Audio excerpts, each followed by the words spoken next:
Hi, everyone. My name is Remy Abrams Fuller. I use she, her pronouns, and I work in the admissions office at Carleton College.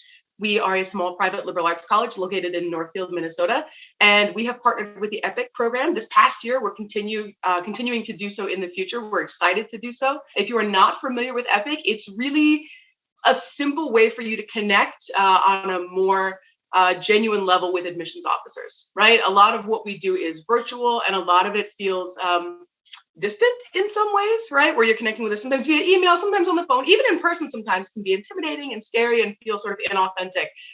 This is a way for you to sort of casually share a genuine part of who you are and for us to be able to do the same. There's a particular video where a student actually told us quite a bit about her younger sibling. She was the oldest of three.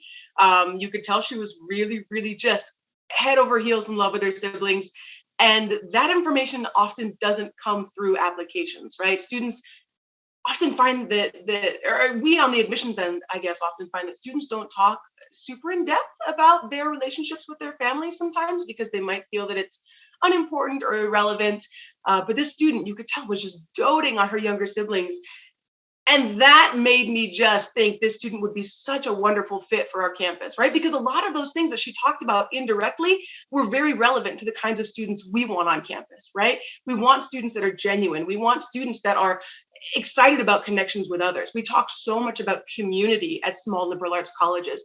And the fact that this student was so invested in her relationships with her siblings made me think she would be really invested in relationships with her peers on campus, right? Which made me even more excited to talk with her further. If you are giving any thought to participating in EPIC, I would really encourage you to do it. And I say this from the vantage point of someone who reads about 1,000 applications a year and connects with thousands of students annually. I think there's a real hesitancy sometimes to connect with admissions officers. And I think often there can be fear in connecting with us, right? Because students really want to present the best versions of themselves. And that is wonderful. But the best version of yourself does not correspond to the most well-manicured version of yourself. We want to hear genuinely from you who you are as you are.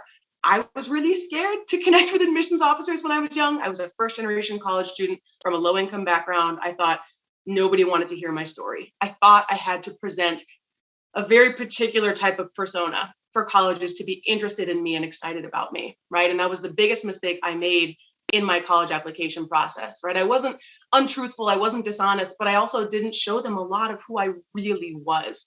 And that is so important to our process, right? Many of us are in this work because we value connections with students, with people, right? And many of us share identities with you, right? And sometimes that's something that students forget about, right? If you're worried about being first generation, many of us are. If you're worried about speaking another language other than English at home, many of us do that, right? If you're worried about being low income, right, or moving far from home or anything like that, many of us had those same concerns when we were 17 and 18, right? So if you're giving any thought to this at all, please do it, right? The more we can hear from you, the more we can learn about who you are and learn about your story, the more we're excited to connect with you and the more we feel like we have a genuine understanding of who you are in the application process. This is a time for you to really show us in 90 quick seconds, pick one thing, right, that really lights you up in the morning or that you really, really care about and just talk to us about it.